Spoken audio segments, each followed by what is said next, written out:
Madrasah Aliyah Al-Hamdiyah Kecamatan Poneng, Kabupaten Bangkalan, sekaligus mahasiswa PBB Kemenak Grade 1 tahun 2025 di LPTK Institut Agama Islam Negeri Lok Semawe. Hari ini, hari Sabtu, tanggal 10 bulan Mei tahun 2025, saya melaksanakan praktek pembelajaran UTP 3 pada siswa kelas 11 dengan materi khitbah. Selamat menyaksikan.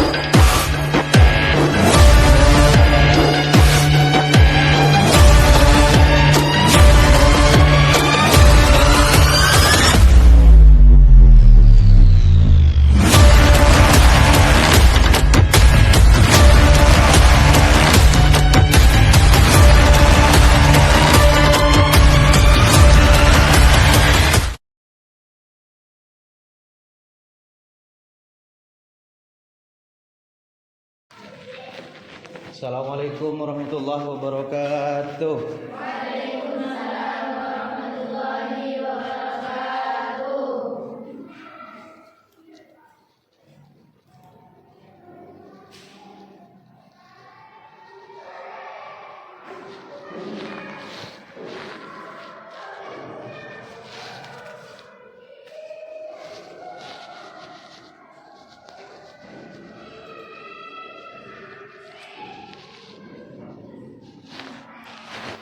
Bagaimana kabar kalian hari ini? Allahu Akbar. Oke.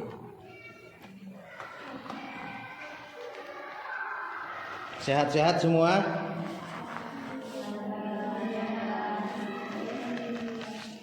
Alhamdulillah kita bisa bertemu lagi pada kesempatan hari ini, tanggal 10 bulan Mei tahun 2025. Bagaimana? Coba sekarang kita cek soal kerapian. Sudah rapi semua? Ada yang pakai sendal? Alhamdulillah kalau sudah tidak ada yang pakai sendal. Sebelum kita memulai pelajaran, mari kita berdoa dulu. Jadi silahkan salah satu dari kalian untuk memimpin doa.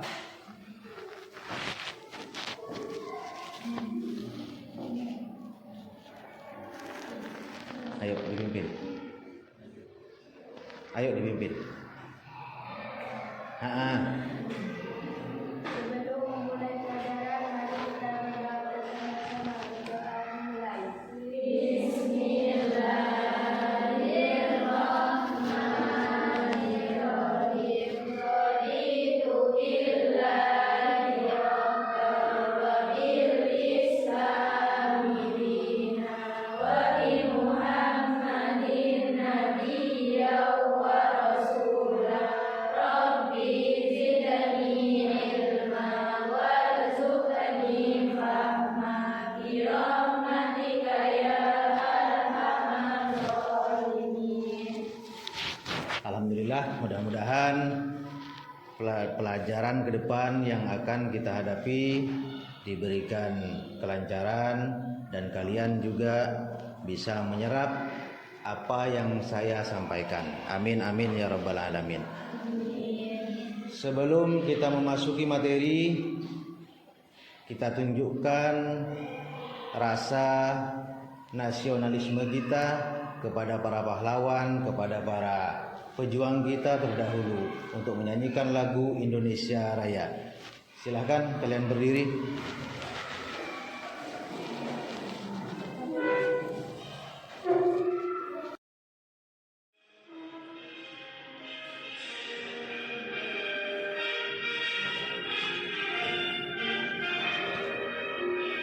Indonesia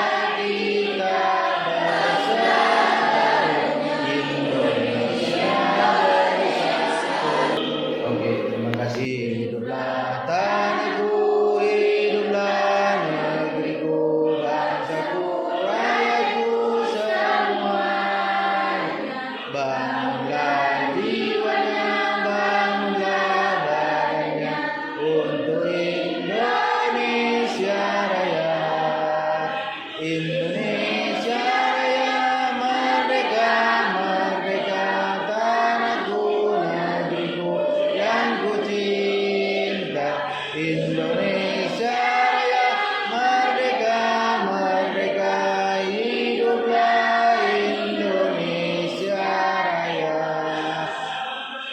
Merdeka, merdeka tanahku, negeriku yang ku cinta. Indonesia Raya merdeka, merdeka, hiduplah Indonesia Raya. Oke, terima kasih.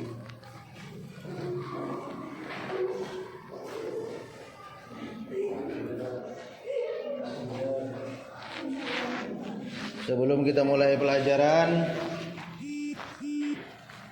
apakah teman-teman kalian hadir semua? Alhamdulillah, kita masih diberikan kesehatan oleh Allah untuk melaksanakan kegiatan pembelajaran di pagi hari ini. Sebelum masuk ke materi, saya akan tanya dulu ke kalian tentang pembelajaran atau materi yang minggu kemarin. Minggu kemarin itu pembahasan masalah khitbah. Apa itu khitbah? Meminang. Nah, betul, itu meminang ya. Khitbah itu meminang. Terus perempuan yang bisa dihitbah itu ada berapa? Apa saja? Satu, perempuan yang bukan berstatus sebagai istri orang. Yang kedua? Perempuan yang tidak beranak saida. Yang ketiga? Perempuan yang belum dipinang. Ya. Jadi ada 3 itu perempuan-perempuan yang boleh dipinang oleh seorang laki-laki, ya. Makanya kalau kalian sudah kebelat, cepat-cepat dipinang sama calonnya, ya, biar gak dipinang oleh orang lain. Terus tujuan pembelajaran kita pada hari ini yaitu materi perceraian.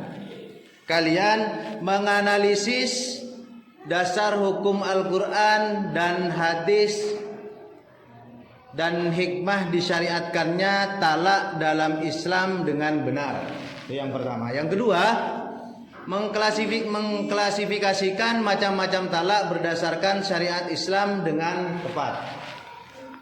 Itu yang harus kalian tangkap di dalam materi talak nanti, ya.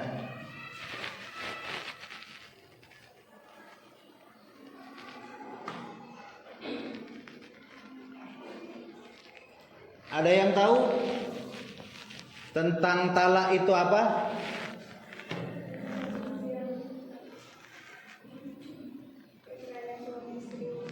Perceraian suami istri. Terus apa lagi? Memutus hubungan. Nah, itu. Jadi talak itu yang pertama memutus hubungan. Hubungan apa? Hubungan suami istri. Di sini ada video. Jadi simak baik-baik.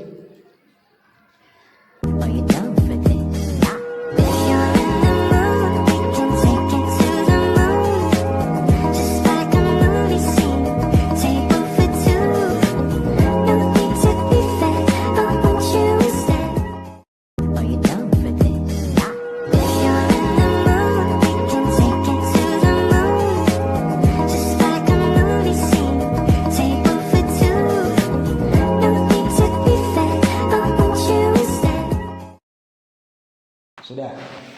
Itu adalah video pendek, ya.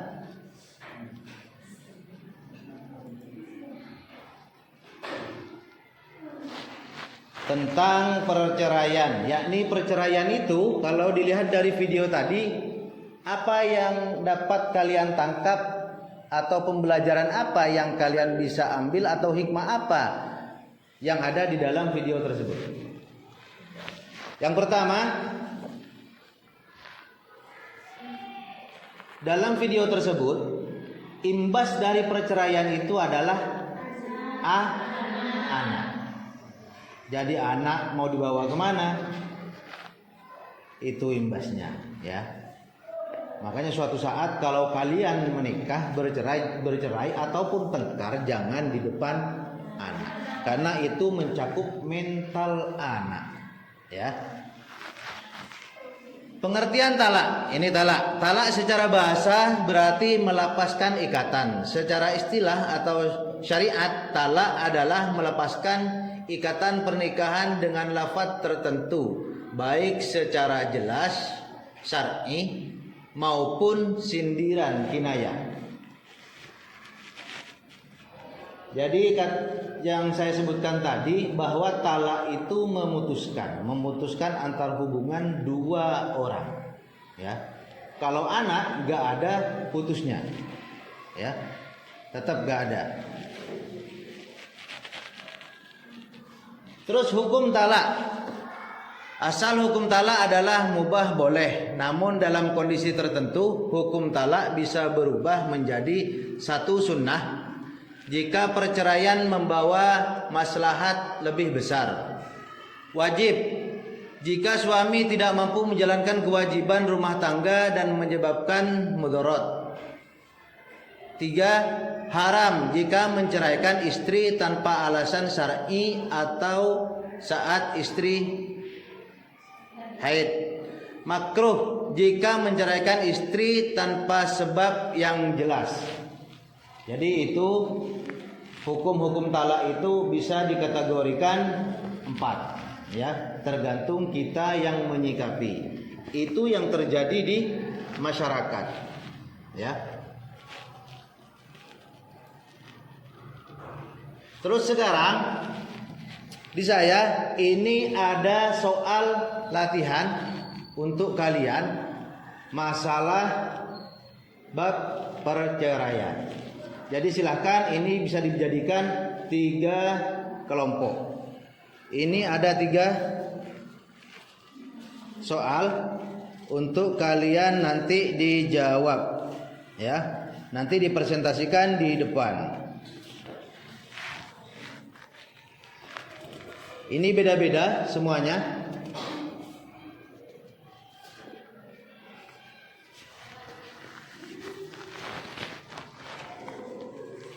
Silahkan ini dikerjakan. Coba bentuk diskusi gimana, dirubah berhadap-hadapan.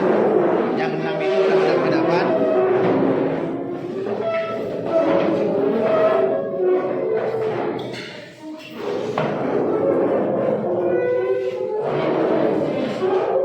Kalian diskusikan dengan teman kelompok kalian semua.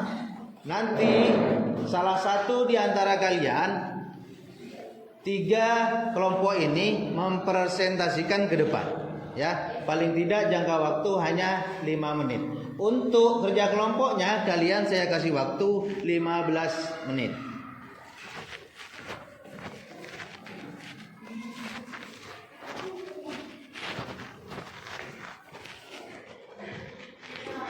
Jadi tolong itu diskusikan bagi kalian semua, ya. Apapun itu, sebanyak apapun itu, silahkan kalian bisa melakukan mencari media melalui HP kalian masing-masing, ya. Silahkan dikerjakan, waktu kalian 15 menit.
Sudah.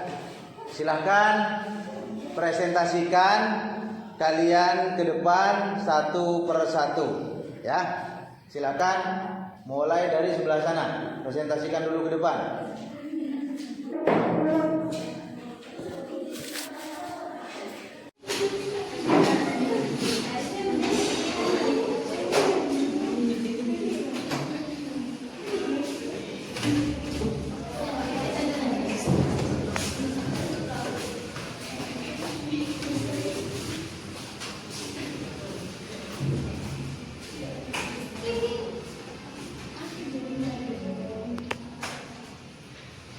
Assalamualaikum warahmatullahi wabarakatuh. Waalaikumsalam warahmatullahi wabarakatuh. Kami di sini akan mempresentasikan diskusi kami.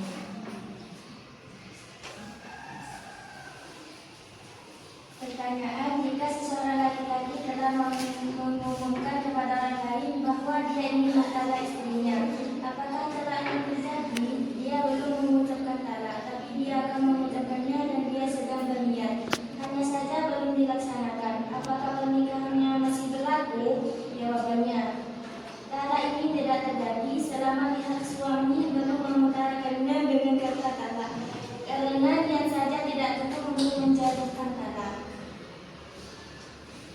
Sudah. Sekian dari kami. Wassalamualaikum warahmatullahi wabarakatuh. Waalaikumsalam warahmatullahi wabarakatuh. Tepuk tangannya.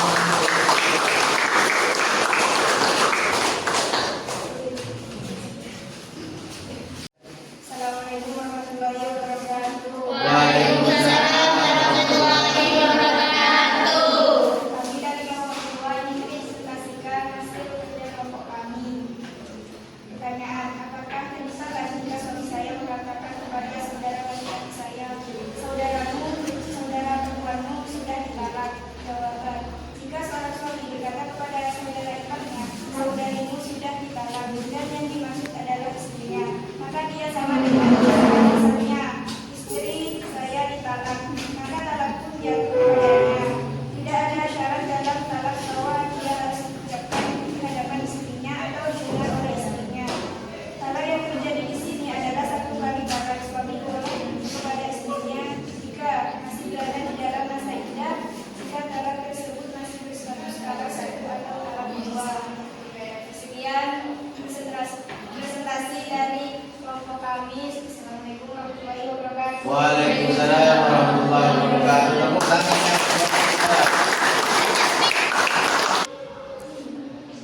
Assalamualaikum warahmatullahi wabarakatuh. Waalaikumsalam warahmatullahi wabarakatuh. Kami dari kelompok 1 akan mempresentasikan diskusi kami.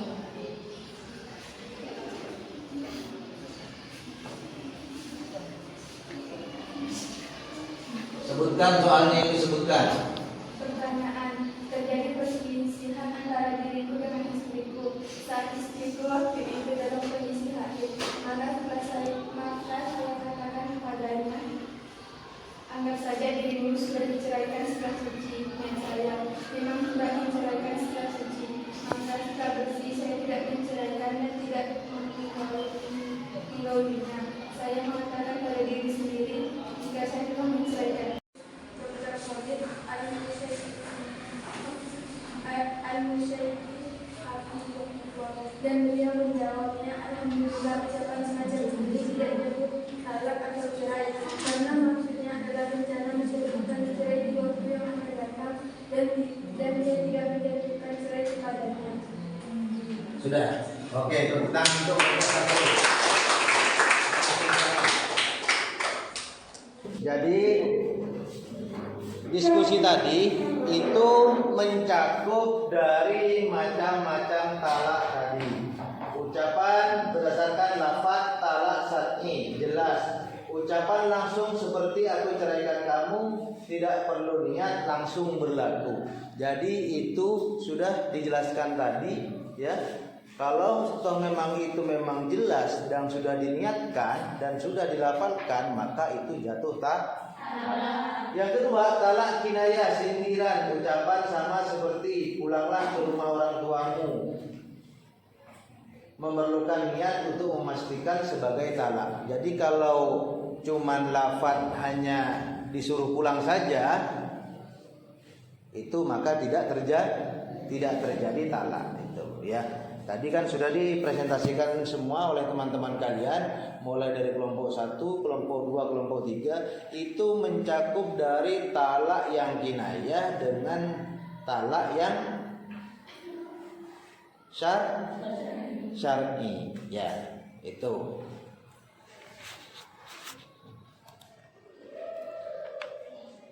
Terus kesimpulan apa saja yang bisa kalian tangkap pada materi tadi mulai dari awal sampai diskusi tadi? Kesimpulannya apa? Bahwa perceraian itu bisa menimbulkan banyak faktor-faktor untuk kemaslahatan umum ataupun pribadi. Yang pertama, faktor apa saja? Faktor biologis. Faktor biologis bisa untuk orang tuanya, bisa untuk anak. Faktor apa lagi? Faktor ekonomi. Orang yang diceraikan biasanya cuma hanya untuk minta uang saja kepada suaminya. Setelah diceraikan, dia tidak bisa minta uang lagi. Itulah ya faktor-faktor yang kita terima dikala perceraian itu terjadi kepada diri kita ya. Mungkin ada pertanyaan dari materi pada siang hari ini? Tidak ada.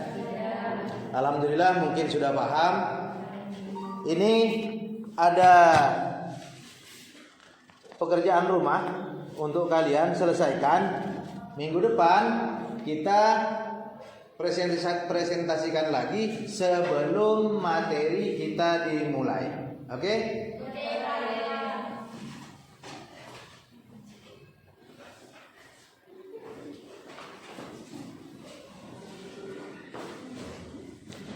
Oke, terima kasih anak-anakku. Mudah-mudahan apa yang disampaikan pada hari ini, materi tentang perceraian, mudah-mudahan kalian bisa diserap oleh kalian, bisa mempelajarinya ke depan untuk ulangan kalian, ya.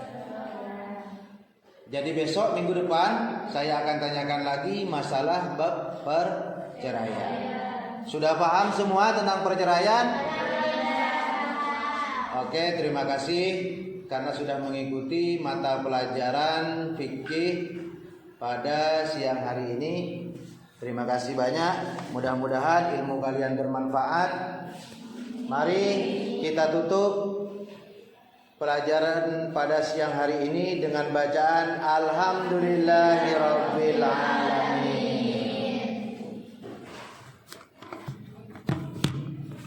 Terima kasih ya, kalian sudah mengikuti arahan saya dari tadi.